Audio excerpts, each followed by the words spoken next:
friends, how are you? I hope everybody's fine. My name is Daniel Villarino. Welcome to my YouTube channel. Some time ago, a subscriber asked me if I would do a clock, or a wall clock in the lathe.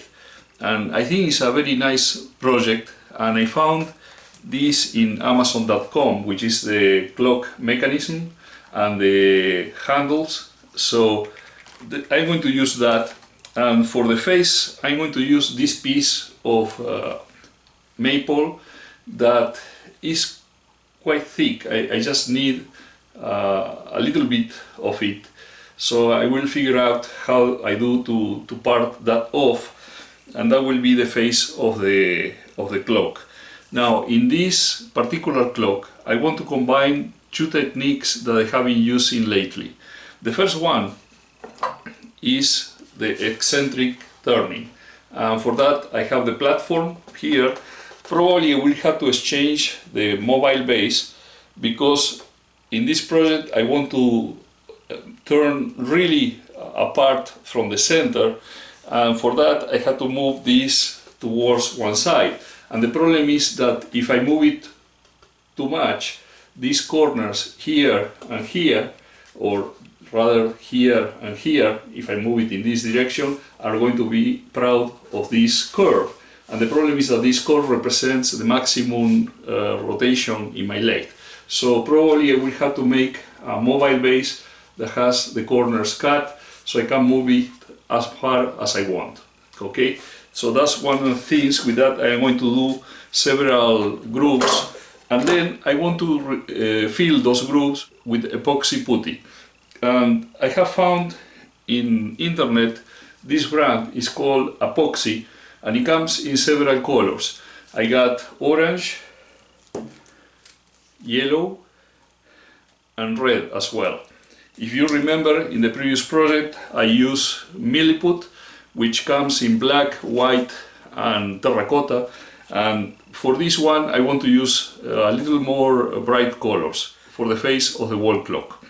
So that's today's project. I hope you enjoy it. Let's get to work.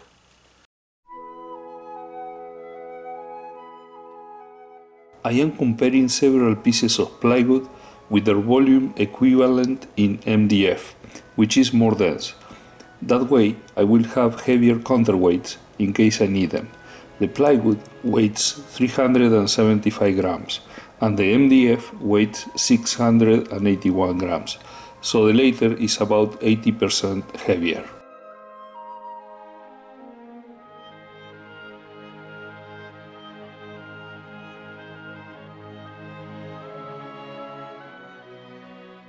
I used the conic live center to approach the blank to the faceplate. I decided to attach the blank to the faceplate with hot glue. The idea is to separate a slice for the wall clock and use the rest for some other project.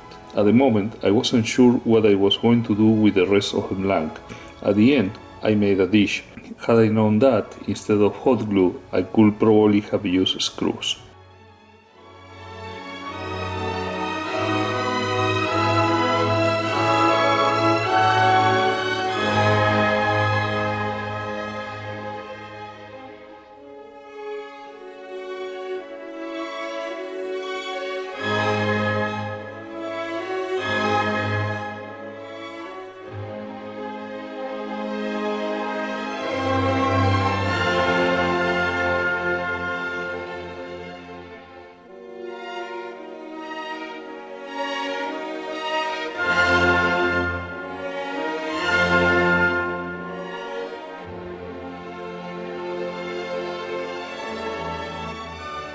I drew up the side of the blank and then I flattened the face.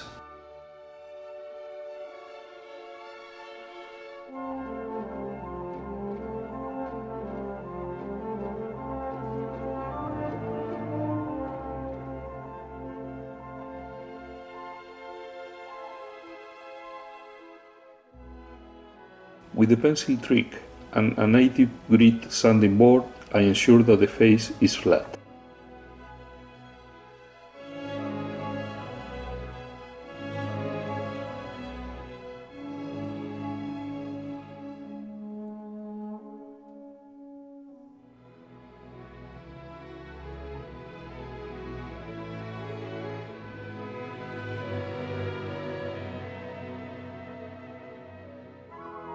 I mark the cut with the parting tool and I start it, but before I go too deep, I recall that I need to make a mortise for the chuck on the face. So I make the mortise and then I go back to do the separation cut.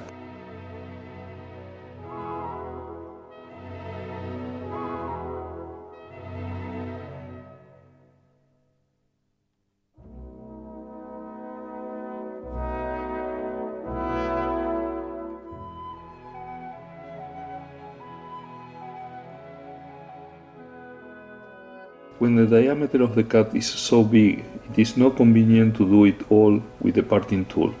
More often than not, it will bind and produce a nasty catch, so after certain depth, I switch to a hand saw.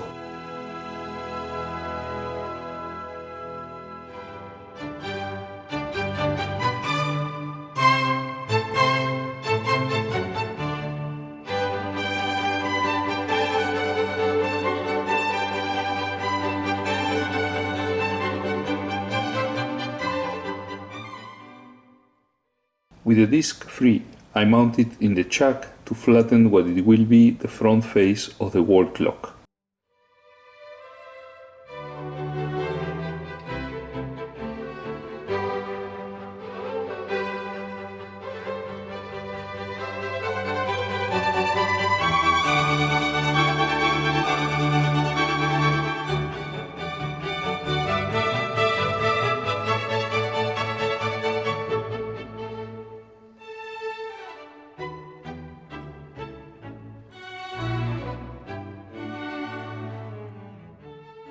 With both faces flat, I remove it because now I will begin to work on the mobile base that will hold the disc when I use the centric turning platform. I measure the disc diameter and I add 1 inch to each side for the size of the mobile platform. I want the mobile base to have rounded sides so that it will not touch the lathe bed if I place it too close to the side of the centric turning platform.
At the beginning, I place the mobile base at the center of the centric turning platform.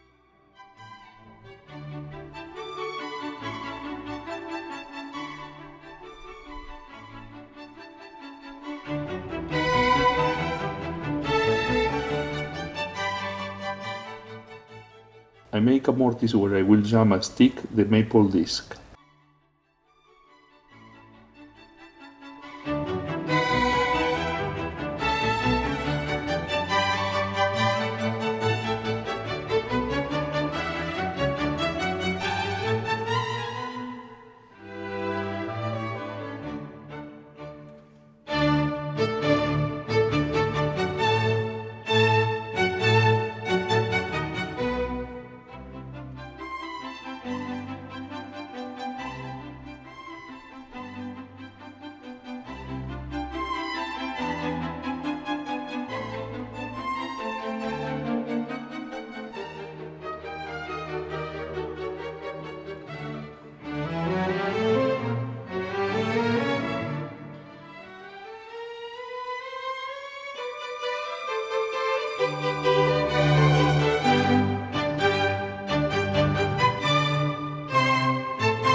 I use double-sided tape to fix the disc inside the mortise.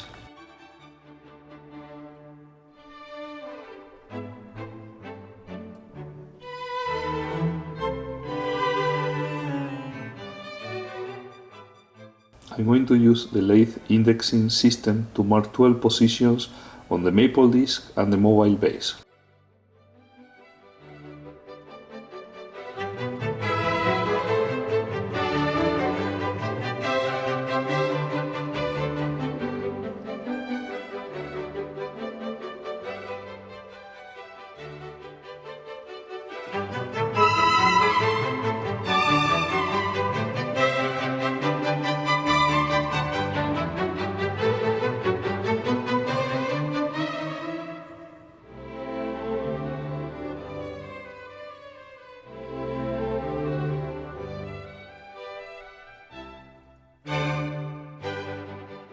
The lathe's axis has 12 notches distributed evenly every 30 degrees. The arrow shows them through one of the headstock body perforations. When you introduce a screw in one of these 4 headstock holes, eventually it will engage in one of these notches, fixing the axis. The 4 holes in the headstock body are placed every 10 degrees, so the combination of the 12 notches with 3 consecutive holes will provide us with 36 indexing positions.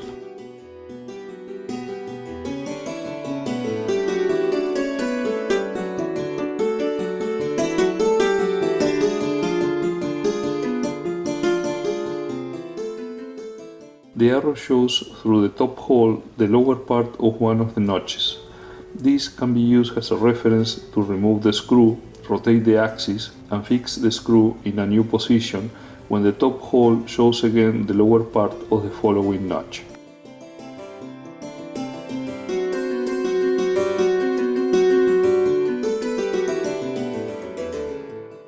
When making the pencil marks, it is important to mark the disc face, its side, and the mobile base.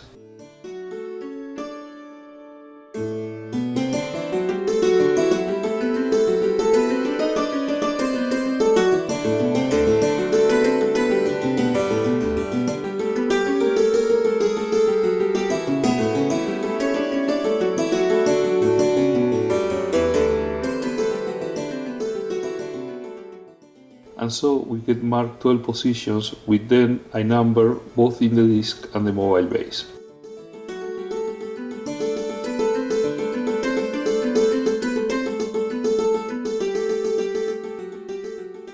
I mark reference circumferences every 1/4 of an inch. That will help me in the clock's design.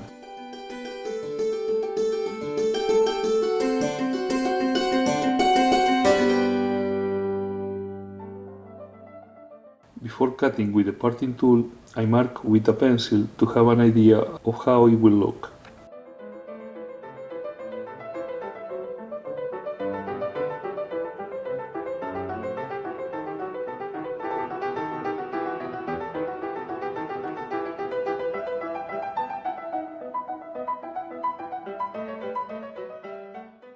I deepen about 1/8 of an inch to create a recess and grooves where I will place the epoxy putty.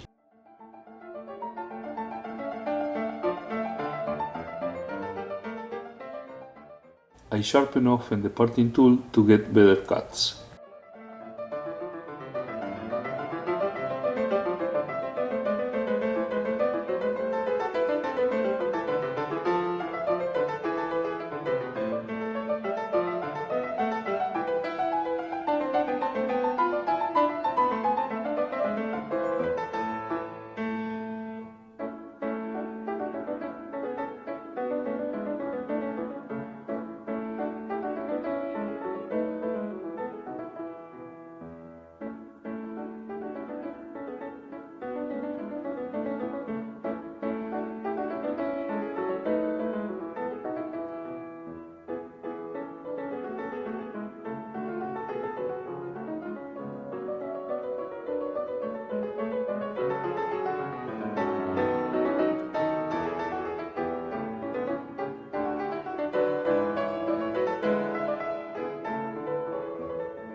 I'm going to move the mobile base to one side of the eccentric turning platform.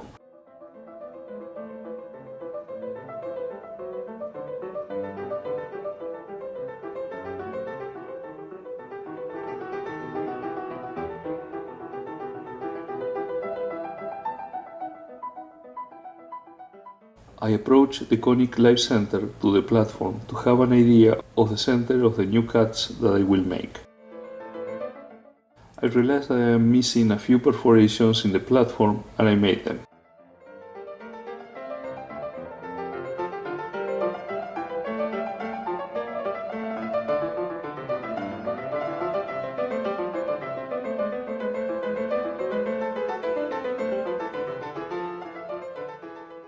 Now finally I screw the mobile base to the eccentric turning platform well towards one side, and we will notice that now is quite unbalanced.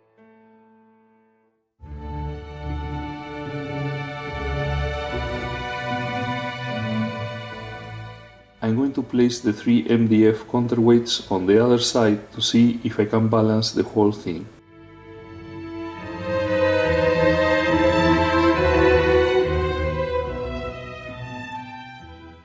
It seems to be pretty balanced. I am going to rotate at speed to see what happens.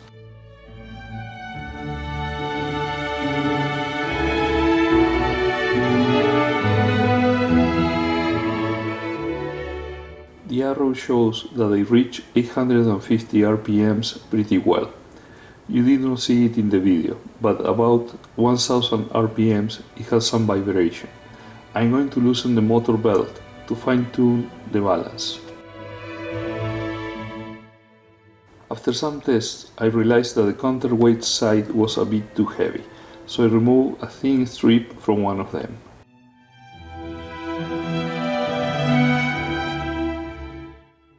And now I can turn at 1400 RPMs without any vibration.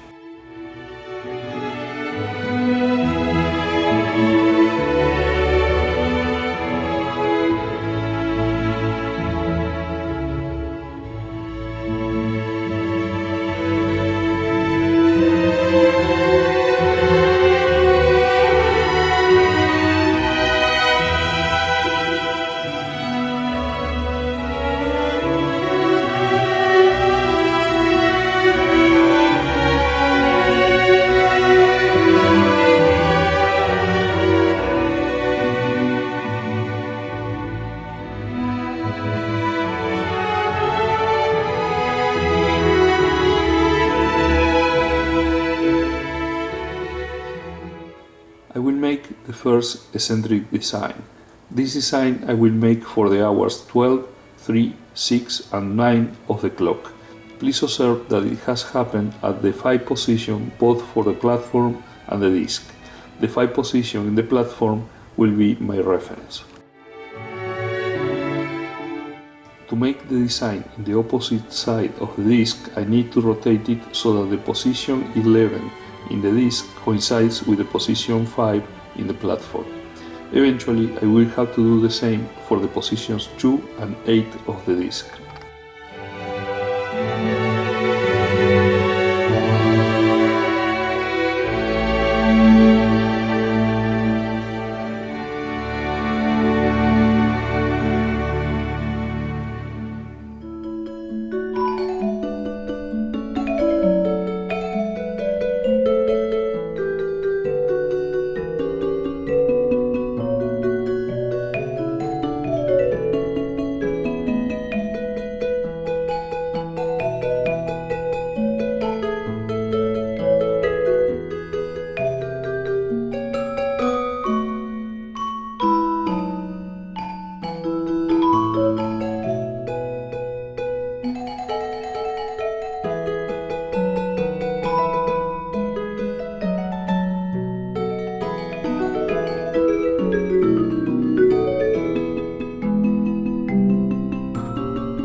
The clamps help the turner's tape to fix better the disc into the mortise.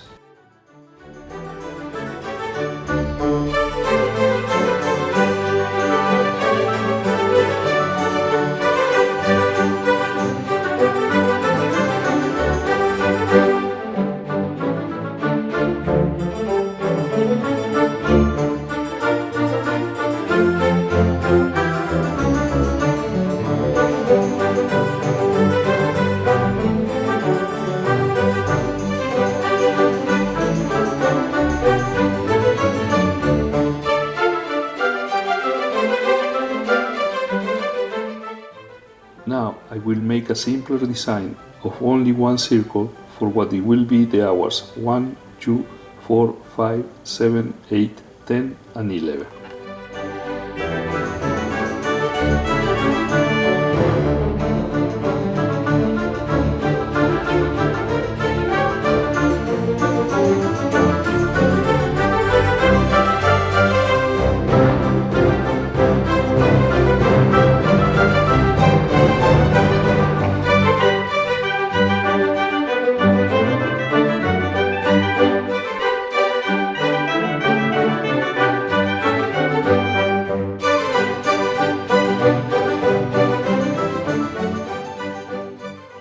With designing the most external part of the disc completed, I will now move the mobile base toward a less eccentric position to make another set of designs.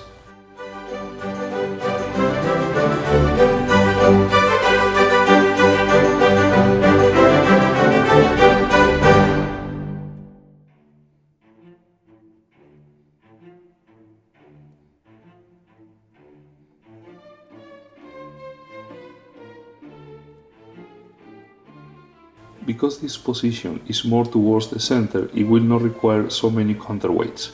With one counterweight of MDF and one of plywood, it will be enough.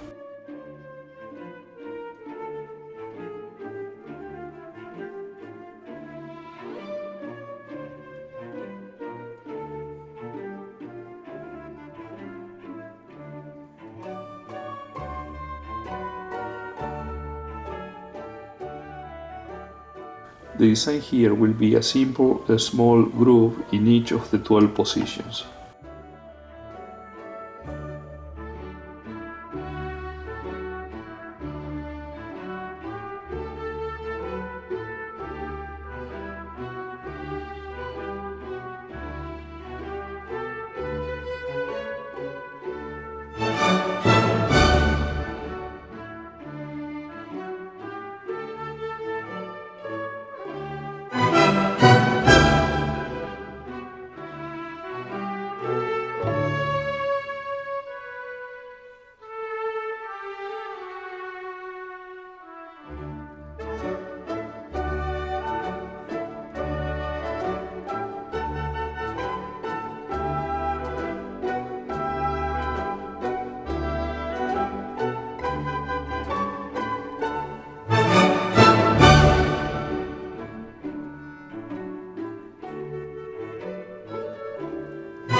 This one is the last eccentric circular groove.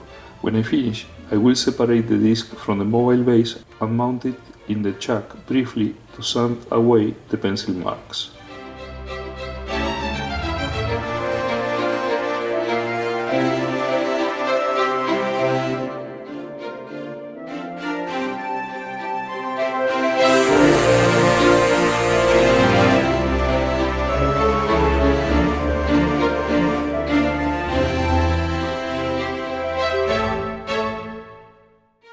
Now begins the process of mixing the two epoxy putty components in equal parts.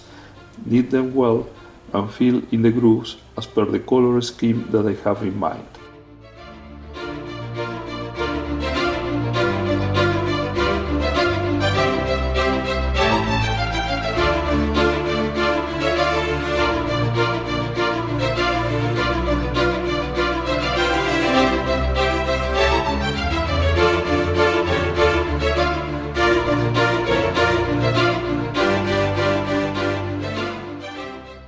The mixing is done in a similar fashion as I did it with the milliput in the previous video.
Now it will cure for a minimum of 24 hours. In this case, it were 2 days before I turn away the excess. To remove the excess, you can use the long edge of the Irish ground gouge in the fashion of a scraper with very light passes.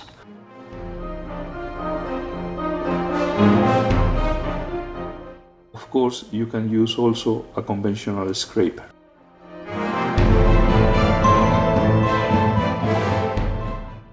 A round carbide cutter will also work as a scraper.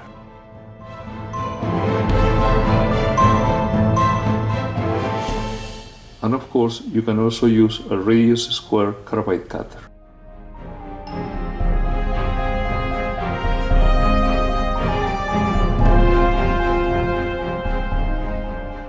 In my case, I selected at the end the round carbide cutter, and I will rotate the lathe at 1600 RPMs.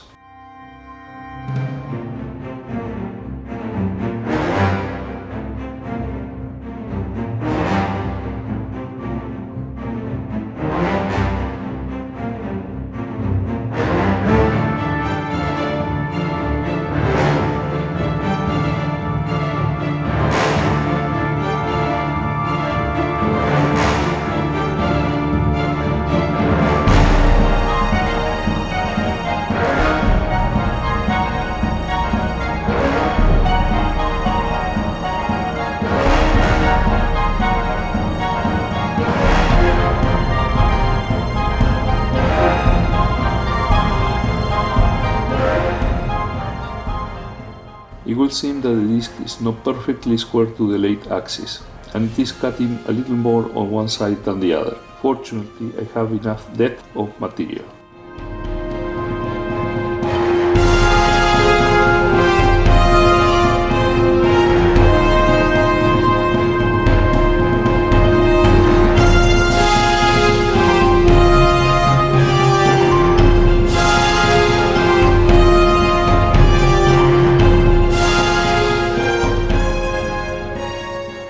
Light pads on the border and it will be ready for sanding, applying abrasive base and friction polish.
I make a 5/16 of an inch perforation so that the axis of the clock mechanism will go through.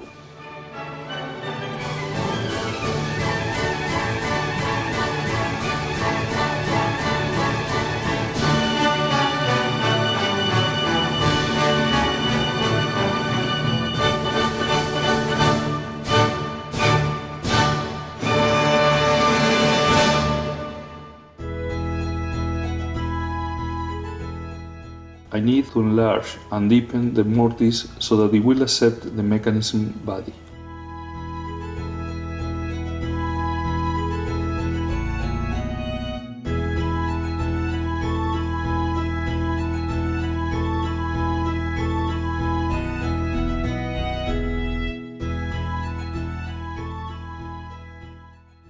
The mortise is a bit smaller, and now with the chisel and the drill I will work on the corners so that when the body of the mechanism is jammed there, it will not rotate. First, I place a rubber washer between the mechanism body and the back side of the disc.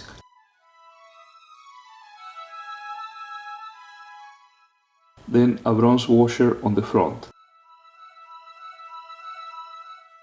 And I secure everything with a bronze nut.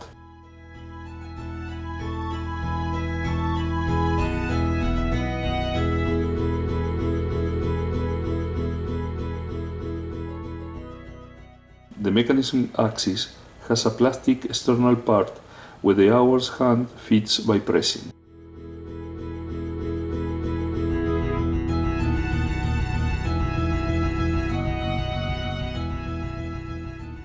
It has an intermediate plastic part where the minute's hand fits by pressure, and a central screw where I place the second's hand.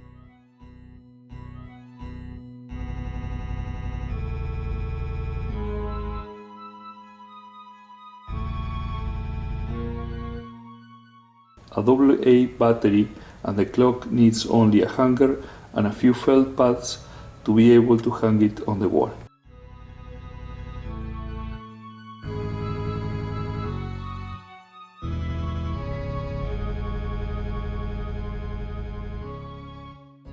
Okay, my friends, I have finished making the wall clock.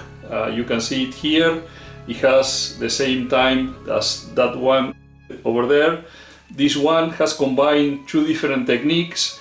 One of them was the multi-axis turning or eccentric turning using the platform, and as you can see I have 25 different axes of turning.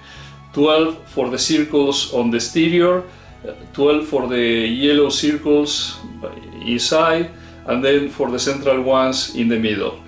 So once I had those grooves, I fill them with epoxy sculpt, the new epoxy putty that I found, and I think it worked pretty well. It's very similar to the Milliput, and it has the advantage that it has those beautiful colors. So on the back you can see the mechanism of the clock right there. It was a little difficult to make these corners. The idea was to make the corners so that this will not twist. I think next time what I'm going to do is make these perforations first and then make the central perforation. That way it will be easier. I barely could make it with the Dremel, but anyway, if anybody has a better idea of how to do that, I will appreciate it. I tried with the chisel, but I was afraid that I might chip some of the epoxy putty that was already solid like a rock. If you allow me now, I would like to show you some of the pictures sent by the subscribers of the channel. Matias from Buenos Aires, Argentina, made this beautiful wok in acacia wood and a mulberry mate. Very good, Matias. Mauricio, in Almería, Spain, made these ingenious antique phones using recycled wood. Awesome, Mauricio. Julián, from the province of Buenos Aires, Argentina, sent me this picture of his first work in the lathe, this beautiful Pinotea candle holder. Great job, Julián. Josian in Las Piedras, Puerto Rico, made these nice looking pens from left to right, acrylic, Brazilian ironwood, cocobolo and fisandwood. Excellent, Josian. Jose Luis from Zamora, Spain, made this 3-horn box in pine with sapelli lid and cherry finial, and this horn oak flower base dyed in yellow. Very nice, Jose Luis. Jose Alejandro from Medellin, Colombia, made these beautiful pens in Guayacán, Matarraton and Black Palm, and these 2 in Curly Comino. Great work, Jose Alejandro. Antoni from Bahía Blanca, Argentina, made this hollow form using milliput inclusions. Awesome, Tony.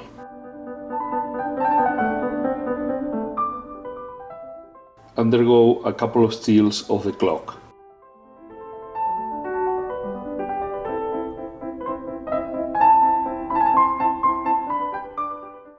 Okay, I hope you enjoyed these pictures. I think they are sensational. I love them and keep sending them. And also I put there some pictures of this clock. I hope you enjoyed this video. If that's the case, please mark the like button down below, make comments, and if you haven't subscribed yet to my channel, please do so. And it will be until the next one. Cheers!